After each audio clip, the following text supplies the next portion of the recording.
Joys of chocolate labs. Sorry about that. Heard they taste great. Yeah, absolutely. Hello and welcome to the Chef's Corner. I'm your host, Brian Hernandez, and today we are very lucky to have a good friend of ours, Mr. Will Grant from That's Some Pizza. How you doing today, Will? I'm doing great. Thanks so much for having me on. No problem. Thank you for taking the time out of your morning to join us. Now it's 10 o'clock here. It's 8 o'clock your time? Absolutely. All right, so bright and early, you're ready to go. Where are you located at? We are located on Bay Magellan, Washington. Just a little ferry ride trip across the Puget Sound from downtown Seattle. We've been located there for 34 years. Let's just start at the beginning, man. What is your earliest pizza memory?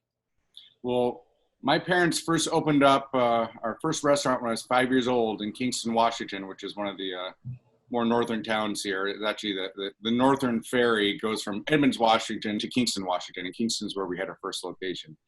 My parents, Lee and Marty Grant, and a good friend, Phil Hausman, were working on weekly pizza contests, trying to see who can make the best pizza. And they ended up coming up with a really good recipe with their friend Phil. His great-grandfather's a sourdough starter from the Klondike Gold Rush is kind of what they used to make this recipe. And it was the opening week of That's Some Pizza in Kingston, and we had to get this giant 32-pound garbage can full of 30 pounds of starter back to the pizzeria because we were opening and we needed it there. So it was a different time. It was the 80s, so my job as a 5-year-old was to actually sit in the back in the bed of this truck and hold up all the sourdough starter and make sure it didn't fall over in the back of the truck.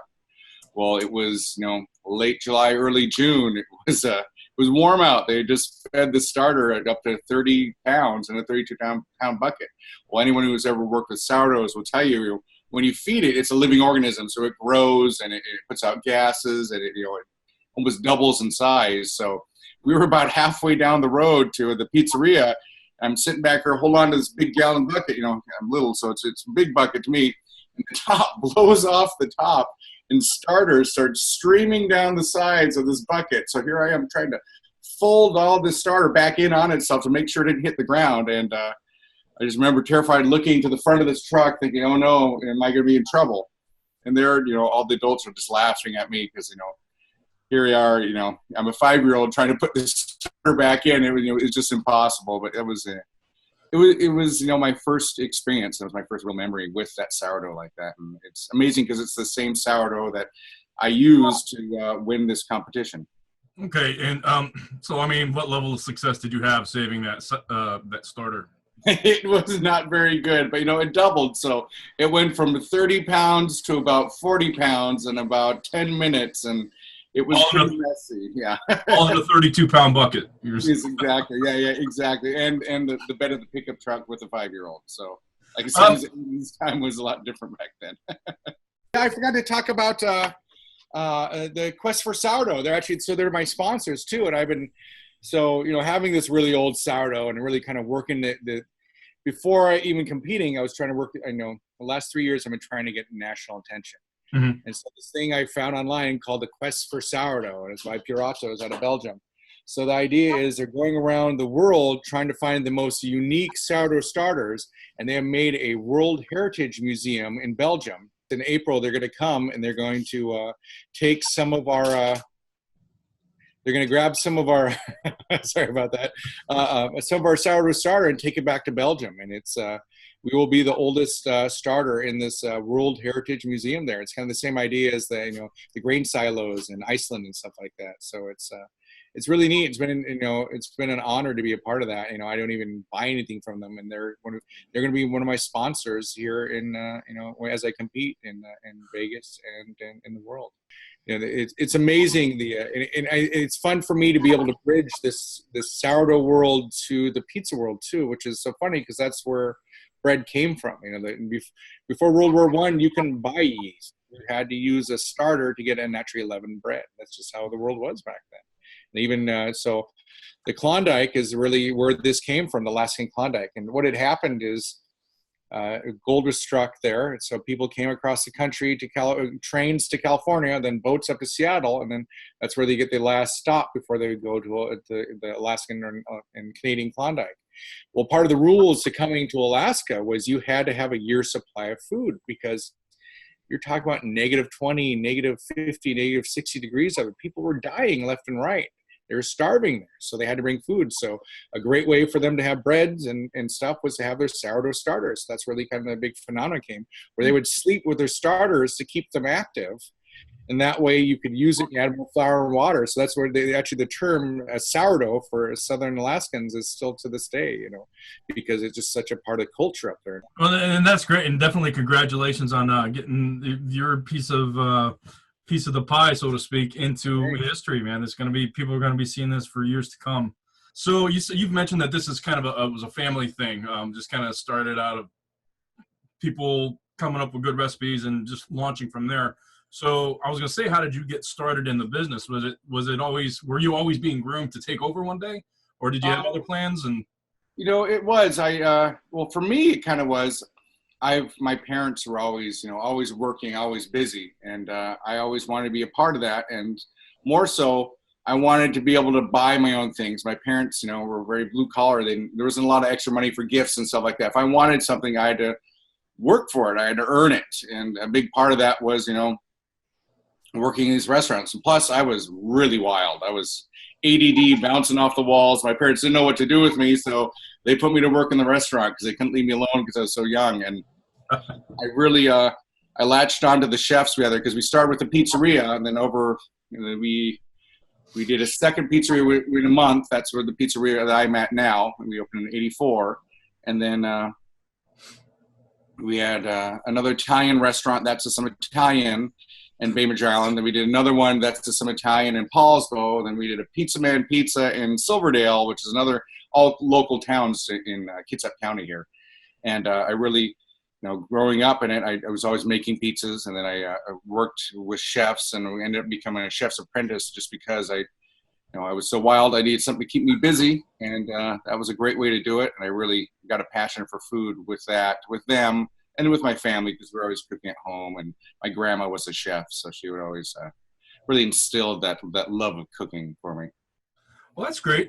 So it seems I was going to ask one of the questions being, how many locations do you have? So from what you just answered on, it sounds like at one point you had 3 pizza places and 2 Italian restaurants, more or less. When I was, I think 11, we had 5 different restaurants, and my parents had no restaurant experience, so it was besides what they taught themselves, it was my father driving around a lot to different locations, making sure that the things were going correctly, and my mom doing a lot of paperwork and doing a lot of wing tables, and it was pretty scattered. So we were up to 5 at one point. We've had the families had 9. I've done 2 on my own over the years, but right now we're back to just the single That's Just Some Pizza on Bainbridge Island that I own. And then my mother is partners with Tom Pellant in Paulsville, Washington, where we have That's Just Some Italian. Not really a lot to do with each other, but both, it's been there for 29 years or 30 years, and we've been here for, this next year is going to be 35 years. So. Okay, so, you said they had 0 experience, but they were obviously very successful. Opening 2 within a month, that's pretty admirable. What do you think was their success?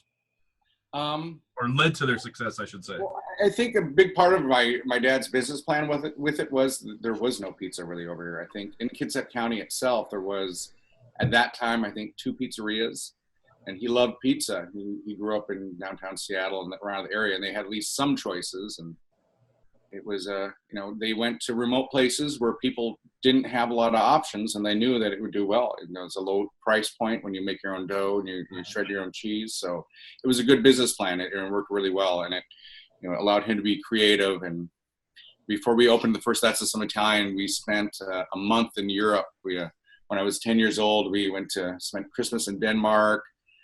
Spent some time in the Merida beer factory with the families there, and it was a pretty amazing experience. We really wanted to, do our own research on what Italian food was like in Europe, and just kind of get that feel from everything before we opened it up. So that's great. Congratulations on all the success. And it seems like it really, like you said, it was instilled into you from an early point. What inspires your recipes in your restaurant? Give me an example of some of the things that you have in That's Some Pizza and kind of the thought process that goes behind it.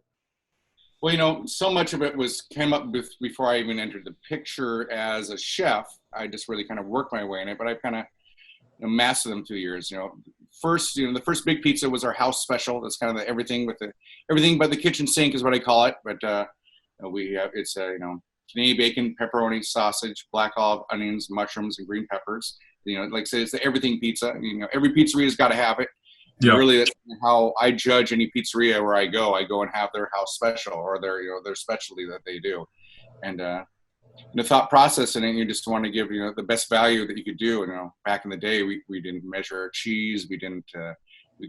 We balled up our dough, or we cut it to order. As opposed to now, we balled up beforehand and let it ferment for a little bit longer. And we used to put extra cheese on everything. So it was hard because basically the sourdough crust is so thick, especially when you don't let it rise and ferment the way it needs to go. You didn't even cook all the way through the pizza.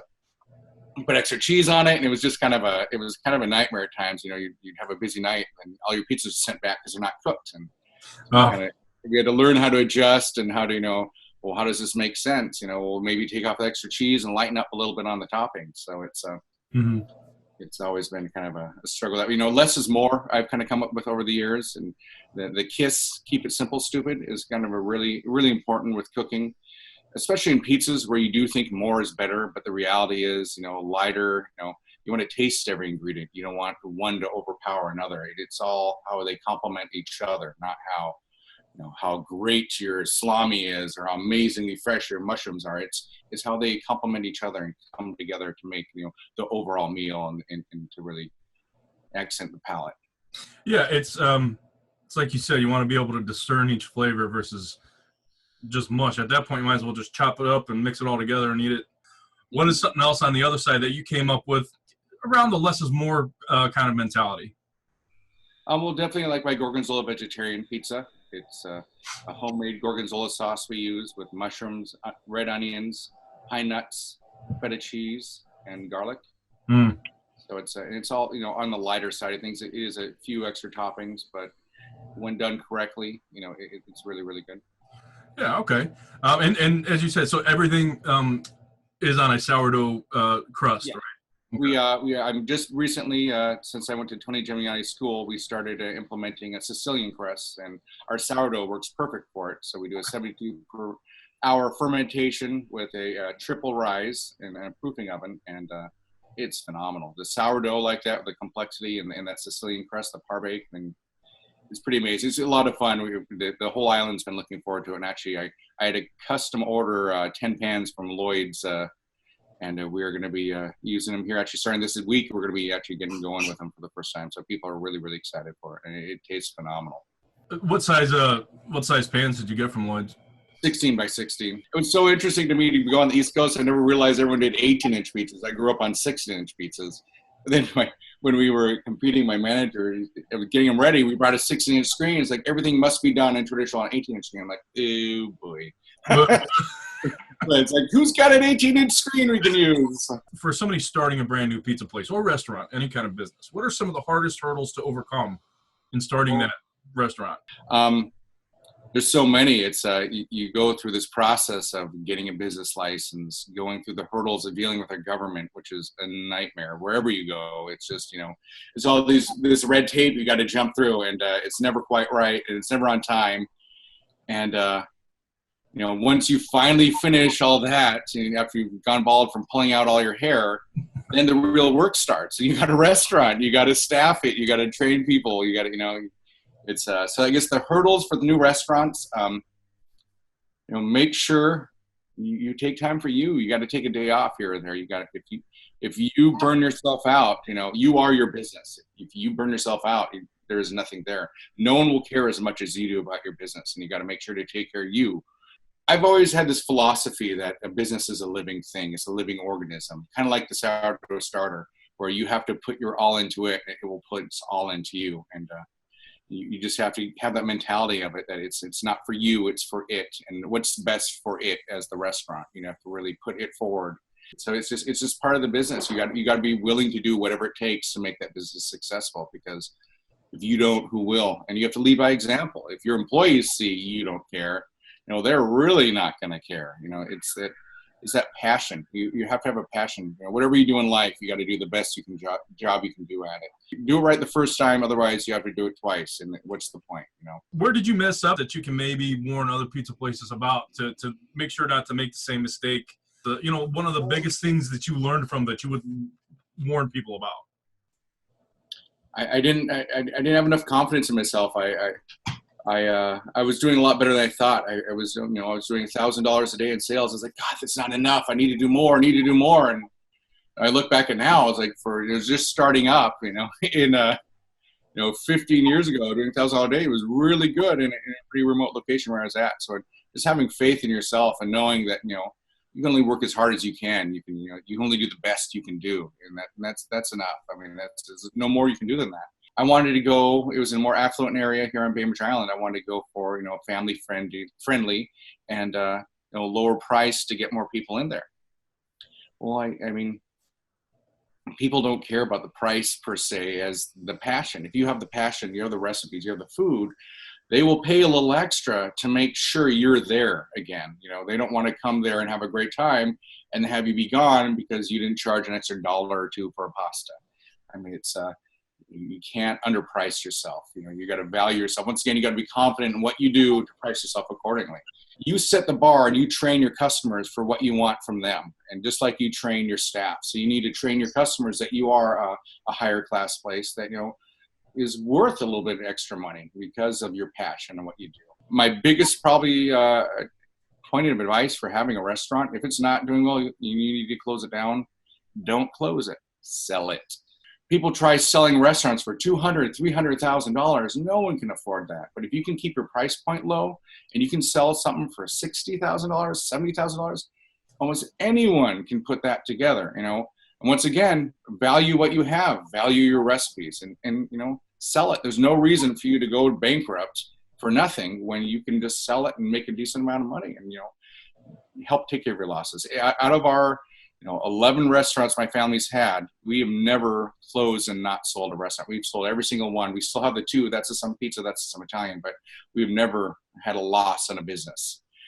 Everything's marketing. Marketing is everything. I have this on my shirt so I can tell people, I am my own marketing there. If I don't tell people how good I think I am or how good other people think I am, they're never going to know, and they're never going to try out my business. And I want them to. I want them to come to my business. So what do you think is just one of the biggest successes you had in your business that you could advise people to use? I think one of the first ones, obviously competing was a big one for me, but even more so, doing 100% guarantee on all my food. It was phenomenal. It was amazing.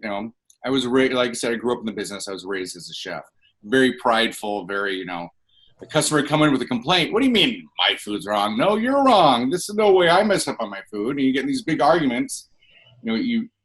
I run my restaurants with kind of an aura. I want it to be a positive aura. I want it to be, a forward aura, not a negative backwards aura. Mm-hmm. And when you're arguing with your customers in front of your staff, you're bringing that aura in a very, chaotic space. And on top of that, you're teaching your employees they can yell at your customers. And that's the last thing you want to do. So really, I found it was so easy just when someone complains, just to, we have 100% guarantee. Not only will we give you a pizza, we'll make sure the new one's made correctly for you. We'll make it free if it was on a credit card, and we'll send you a coupon for next time you come in. Just for the fact that, it doesn't really matter. I'd rather, in this day and age where no one takes any accountability for anything, when you can call a pizzeria and say, well, I didn't want pepperoni, I wanted pepperoni. And that's like literally our biggest complaint there is I accidentally hit pepperoni online.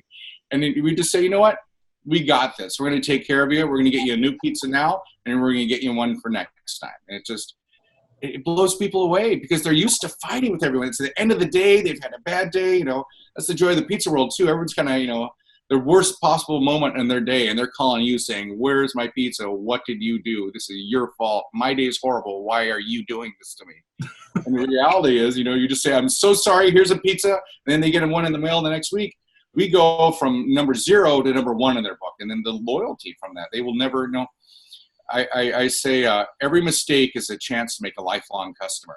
You said at one point you guys have opened or sold 9 different restaurants. So do you guys, in anything, have you always just thought keep it local all the way, or was there ever a thought of like growing this, starting a couple and then franchising it, growing it something nationwide, or is it's always just been kind of a local specific kind of focus?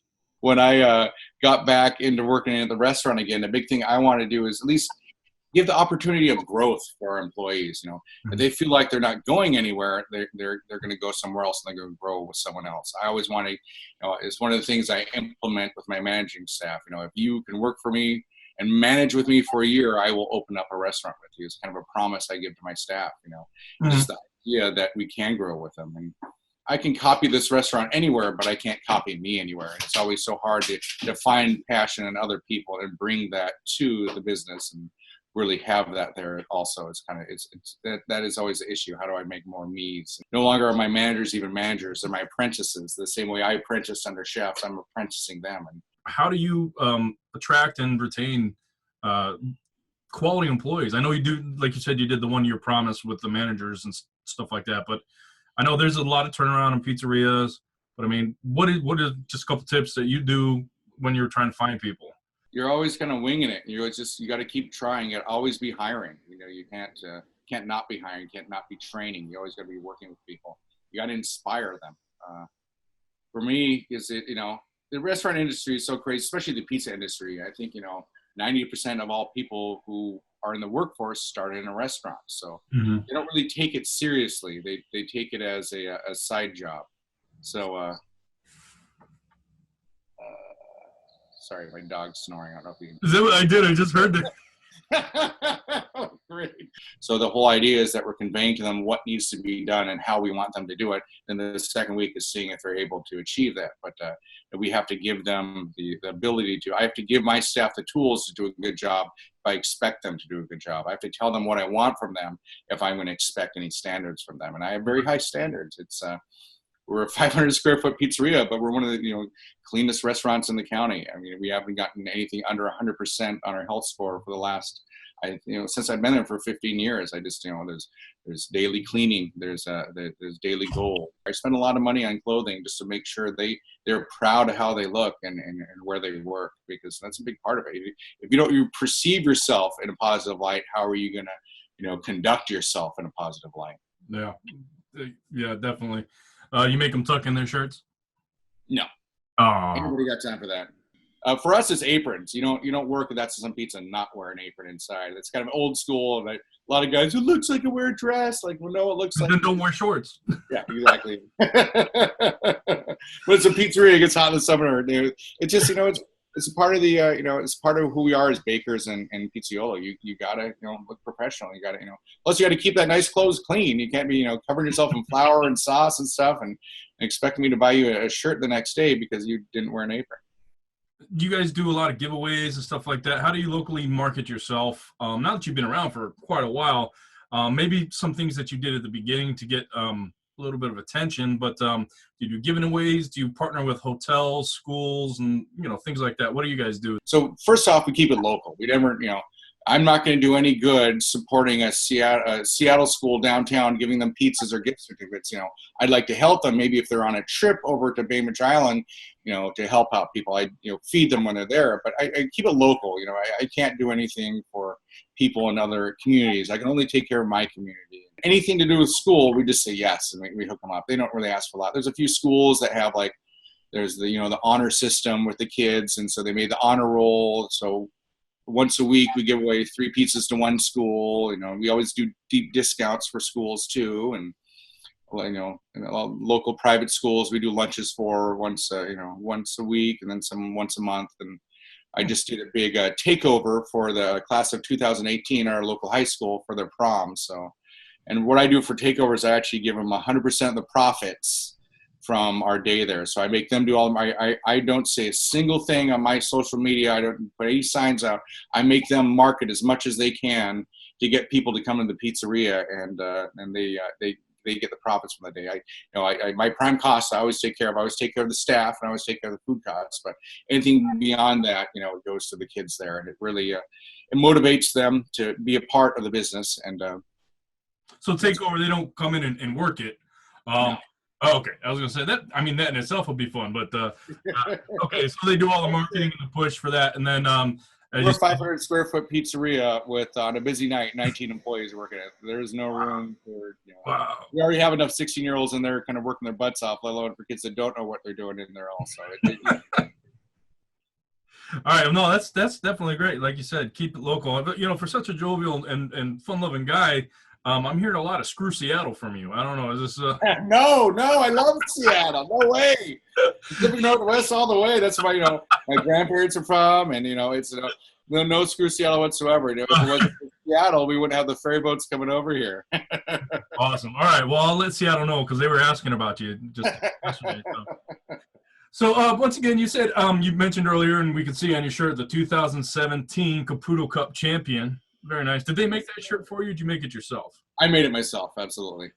Oh, okay. Well, it would have been cooler if they made it for you. But I want one of those hats, by the way.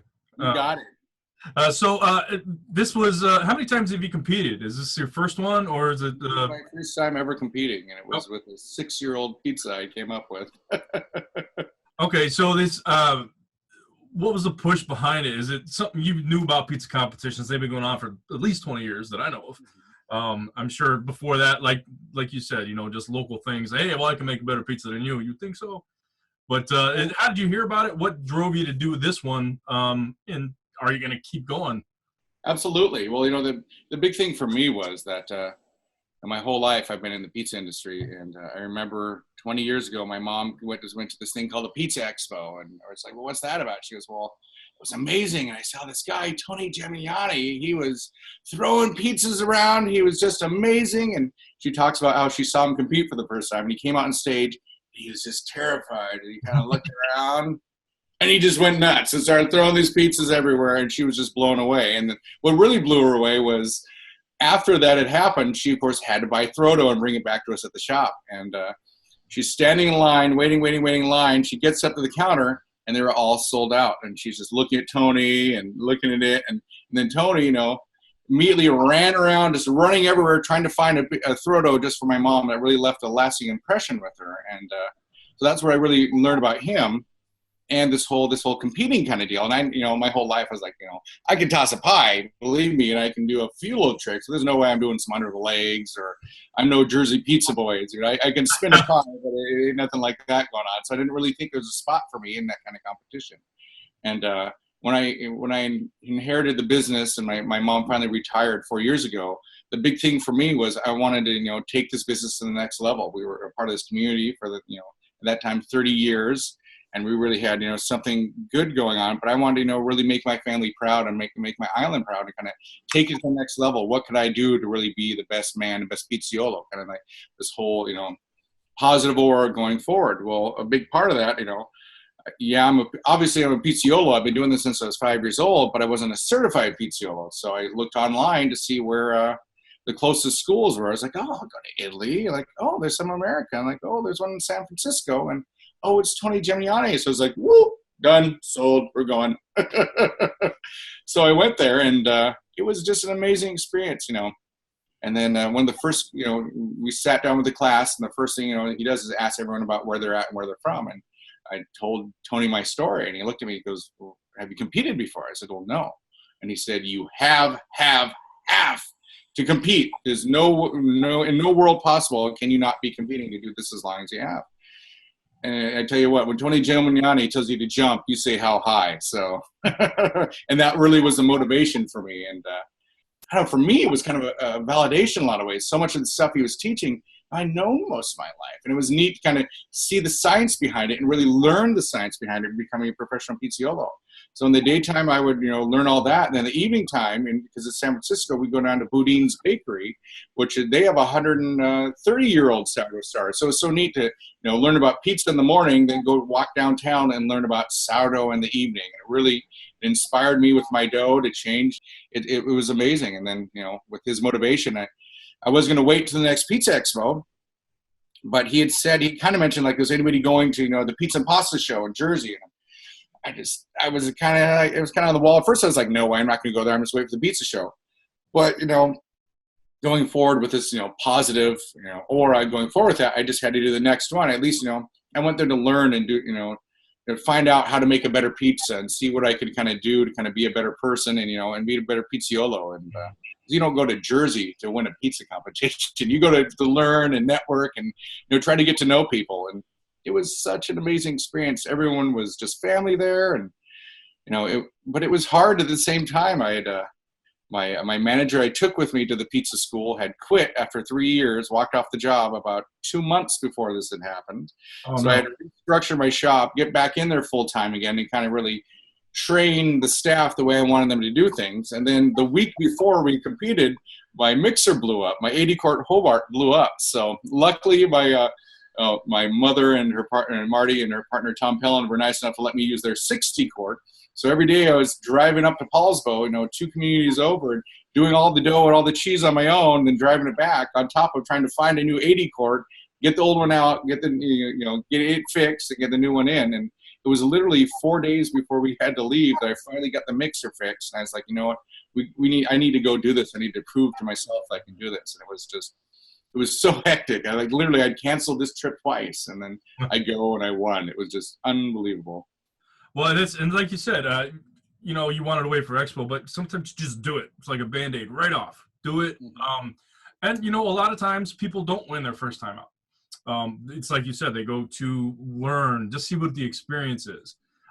That's obviously icing on the cake and definitely validation for what you're doing, that you're doing it right. So what was the actual recipe that you won with? What was the toppings on that? Because it was obviously your sourdough, but it was our sourdough, but it was our Gorgonzola vegetarian that okay. I won first in a non-traditional. That was the mushrooms, red onions, pine nuts, garlic.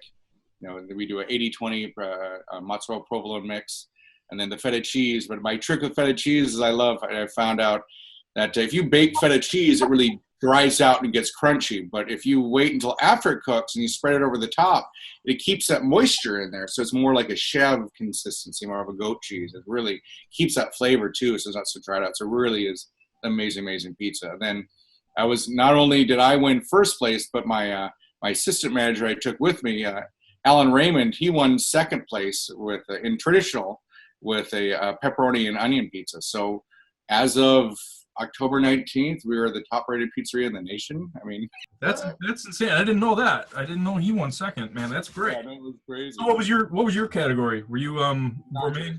Non-traditional. Okay, that's what. Well, it's so funny. We get there too. I'm like, oh yeah, this is gonna be great. Non-traditional. And looking, I'm facing off against Laura Meyer, Glenn Cybulski, Carmine Testa. I'm like, oh.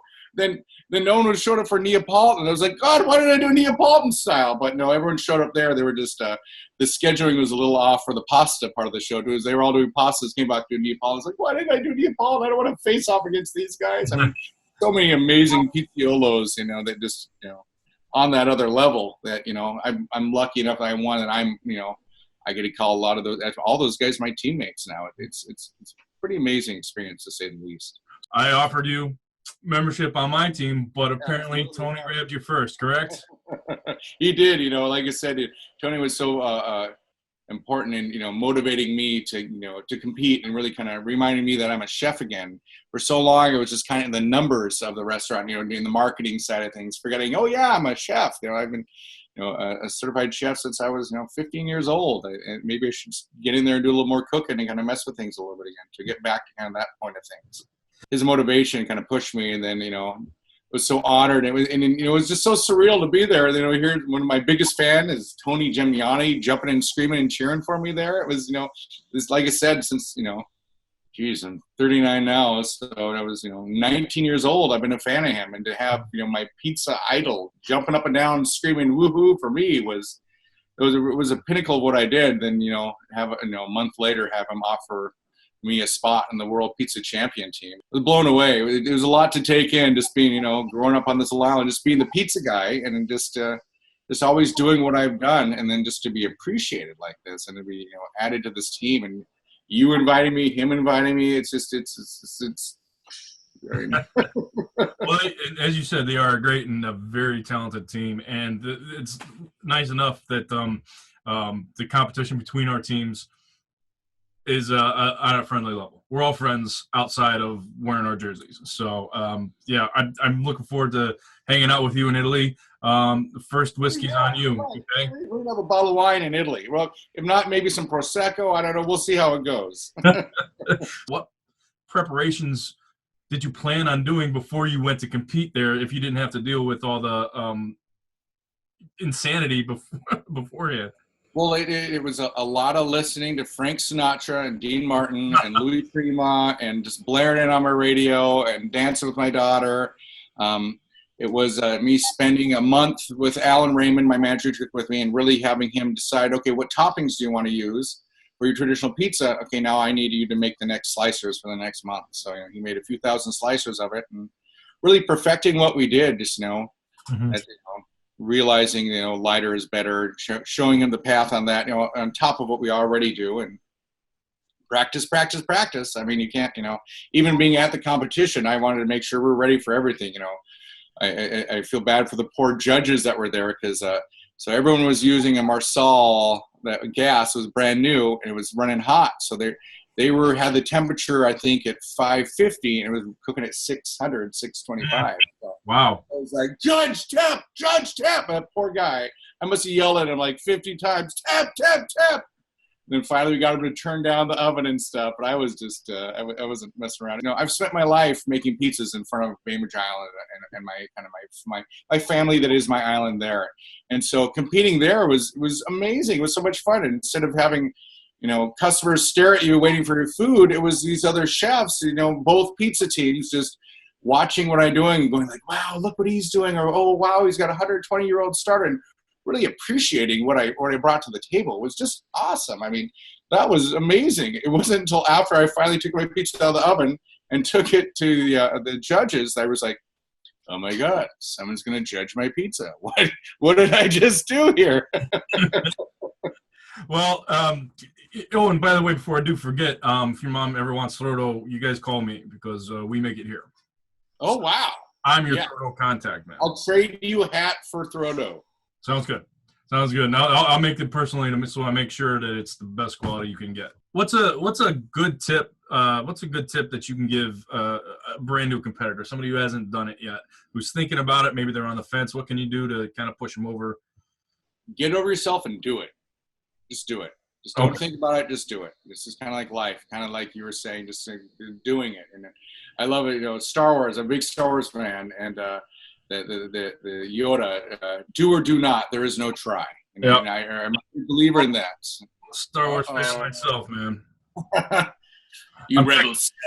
The only one stopping you from doing it is you. And just go do what you do. This is what you do every day. You make millions of pizzas. Just go make it for a bunch of people that love and want to see what you do. What do you hope to achieve from, I was going to say being on the World Pizza Champions, but also competing? What kind of benefits do you see coming from being on a pizza team as well as competing at competitions? Do you play it up in your marketing, your personal marketing, put things on the wall? How do you handle that? There's no real voice of pizza in the Seattle area, and I really kind of want to be that. I want to instill. There's a new style of pizza come to town. It's sourdough pizza, and it's Pacific Northwest sourdough pizza. Even though it's the oldest way to bake bread, that's something we do around here, and I want to get people on board with that. And for the team, I want to learn. I always want to learn. That's just I'm here to learn. That's what life. I have a theory. The second you stop learning, the second you stop trying, it's the second you become irrelevant, and someone else is going to come and they're going to try harder than you, and they're going to get that business you thought was yours, but really you were just borrowing until someone else wants to come take it. Mm-hmm. If you're not always doing the best to do the best job you can do, someone's gonna come take it. So for me, it's gonna be learning as much as I can from all the experienced members on the team, and learning how to compete, learning how they make their pizzas. I think the team, we're gonna go and learn how to make Roman style pizzas from Roman Pizziolo. So I'm not sure if we're gonna be certified Roman pizzas, but I think we are. But it's just learn as much as I can and bond, and just this positivity I've been running forward with, and this aura I've been dealing with. I want it to be for everywhere and everyone. I want to share it with the world, and I just want to go forward with it. I've been so successful just trying to be positive and make everyone my friend and kind of give that vibe off. I just want to keep going with it and see where it goes, in life. I mean, see how far I can go with it. It's not about me, it's about it. And it's about the idea, like I said, the theories of business and then the realities of business. I've tried to make those theories a reality. And the big one is positivity going forward and learning as much as I can. So if I keep learning, things just keep getting better and better. All right, so I know you've been dreading it, but we have come to the we're calling it the Scott Wiener lightning round, since he was the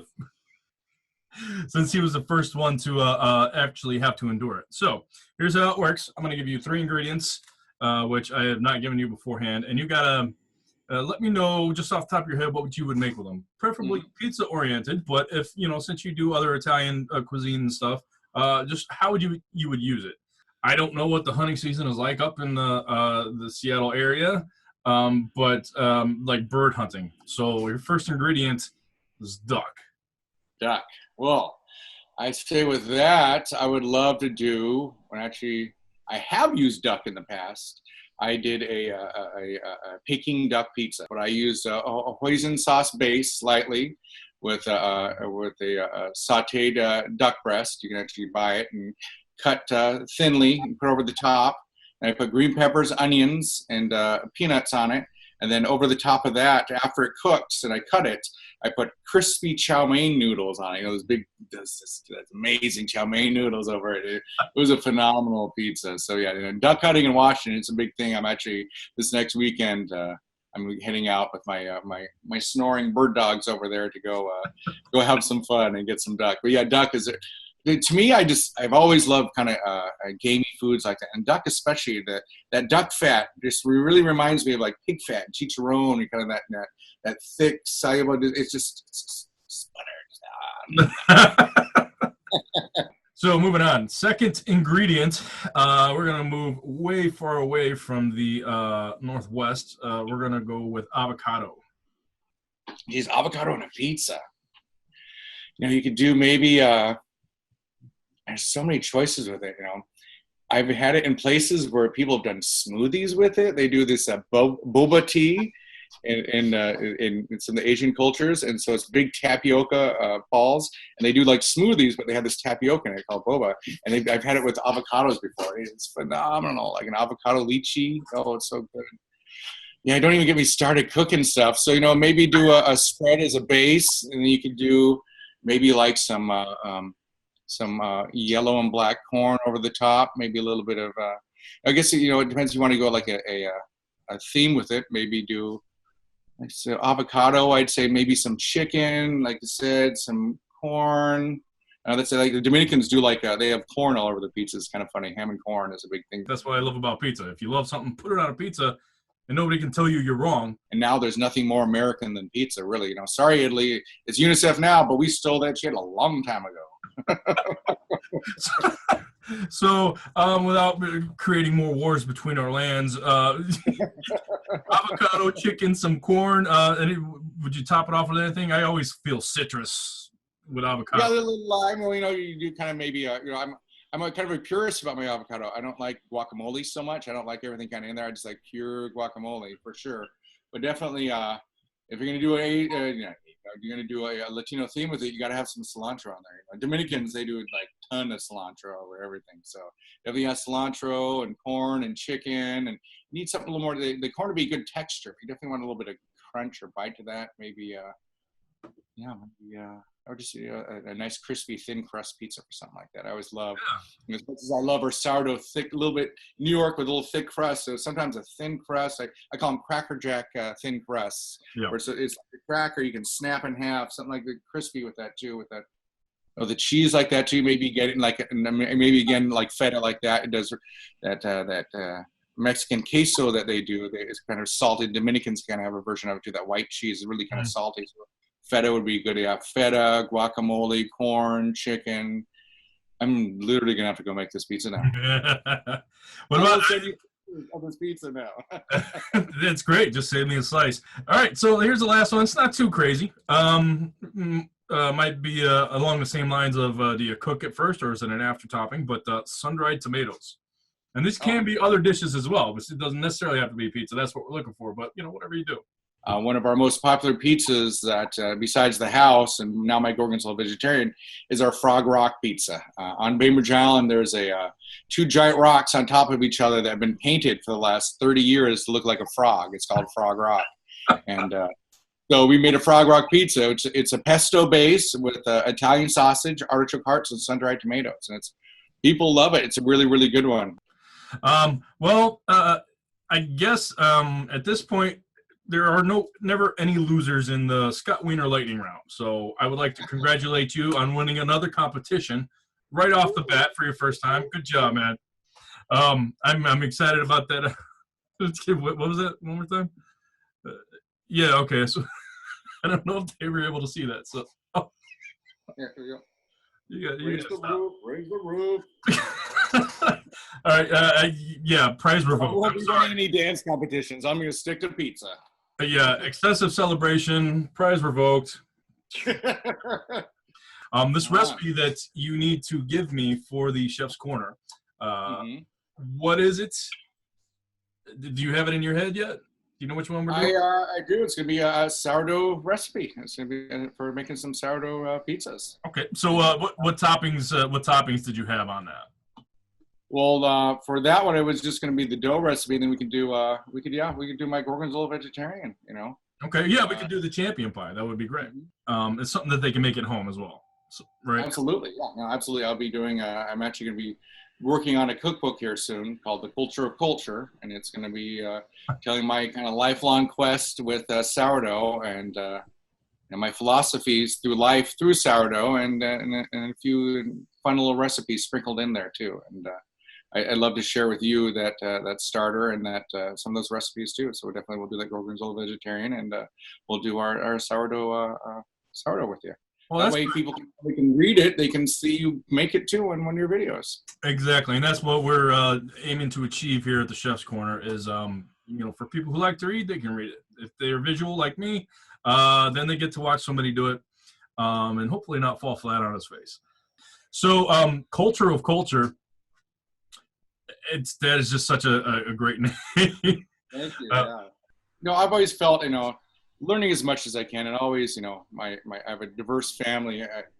I'm, German, Scottish, Norwegian, but my cousins are Eskimos, Yupik Eskimos. My other cousins were Chinese, and just for me, growing up here on Bainbridge Island, really Norwegian, German area, and it's always been fun for me to learn about other cultures. And I've always found, going to Alaska and visiting my cousins there and their aunts and uncles, which are now my aunts and uncles, to really learn about a culture is to eat their food with them, and to learn, to learn their passion is to cook with them and to kind of find out their family secrets and their family recipes.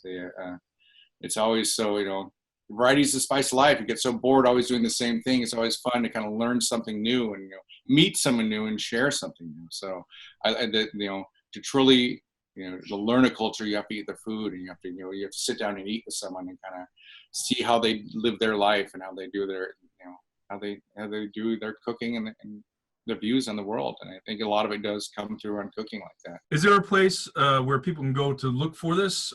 Is it being promoted at all yet? Well, they will be able to get it on that'sasum.com, and then hopefully I will get it published. I'm working with a few people on it, but it's something I've thought about for a really long time. I have the outline of it that's been written down for at least 10 years. So wow, I've been I've lived my life in these restaurants. And that's really what I want to do for this book, is share my passion of sourdough through this book. Marketing has always been so hard, in this day and age, especially, I'm on a 24, this little island has 24,000 people on it, Advertising, no one reads papers anymore. No one watches the same TV network anymore. No. It's hard to really get, the word out there. So word of mouth marketing is the way I've done things, you know. In this day and age, marketing has just changed completely. I've turned my phone addiction into marketing now. So now it's actually for work. I really am working when I am online. You know? It's awesome. But it is so neat. And I really try to go a different route than always trying to be the cheapest pizza, always trying to be the best deal. I want to have pride in what I do, and then my customers have pride in it. If you cheapen yourself, you cheapen your view of it. So I've never done any deals online. I've only done pictures of what we do and how we do things, and just shared our passion. That's all we're really doing. We're showing our customers in the world how much we care about what we do and how special what we do is. And that just brings in people. And then, you know, yeah, well, you think about it, it's the passion in what I do is what makes people like what I do. So just sharing that passion online and sharing this character that I made for the business, this, you know, no politics. I don't even say that. No, yeah. Between you and me, it's all about, you know, being ambiguous to everything. I'm not here to sell religion. I'm not here to sell my political views. I'm here to sell pizza. Being political and honestly putting your views out there for your restaurant is a lot of times I've seen it kill places because nobody's that you can't. People are here to buy pizza. They don't really care, because here's what it is. No matter what view you have, no matter how right you think you are, there's gonna be someone else that has a different view and a different opinion. And you're not here to make enemies. You're here to sell pizza. How often do you guys come up with new recipes for your shop? How do you come up with them? Do you let employees come to you with ideas saying, hey, I want to try this? When you've been around for 34 years, people have an idea of who you are and what you are. So bringing something new to the table really doesn't interest them. You know, you could, you know, I think biggest thing for marketing for us is, you know, I always test things, you know, I'm always open to anything from my staff, you know, definitely when staff come to me to try different things, I love to try new things. I love to try new recipes, you know. We have a pizza that's really yummy on the pizza menu. It's called the Dirty Cricket. And it's a mix of pizza and pesto sauce with chicken and garlic. And that was an employee came up with that one. And, there's been a few on there that over the years, you know, we just, you know, we appreciate good food. It doesn't matter who makes it. It's not about egos. It's just about, you know, it's about the customer being happy. And I kind of said before, customers aren't the boss, but they are, you know. If the owners will take care of the staff take care of the customers, and in turn, the customers will take care of the owners. Right. So you got to have that little circle of commerce to take care of things. And, you know, if you're not appreciating your staff and giving them their dues, where they're due, you know, they're not going to take care of the customers, and the customers aren't going to come take care of you. In your shop, let's just say, not even in your shop, just in life, what is your favorite ingredient to play with? Be it pizzas, anything, just the best taste in your head, something you couldn't live without. Like I said, I've got a little Norse in me, a little Norwegian. I love cheeses, you know. Norwegians have this stuff called romagrat. They only make in the wintertime, and it's literally whole milk, boiled all day long, or like simmered all day long, and it separates the oil from it. You take out the oil, and at the end of the end of the day, you mix in the oil with cinnamon sugar. So it's like basically it's like an egg pudding just with milk. And it just, you know, anything cheese and dairy, I absolutely love. If I were to get a dairy allergy, it would be the death of me.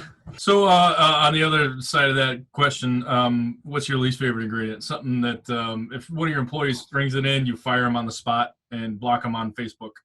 I don't think there really is one. Gosh, lutefisk, you know, pickled fish, you know, but I like pickled herring even, you know, it's just. Say lutefisk? I really don't like. I have a passion for food, so I don't, you know, there's not really much I won't try. I mean, I've had pickled herring eggs and seal oil. I don't think really I've had goose brain before. I mean, I've had whale blubber before. I'm just picturing a Temple of Doom dinner. Right.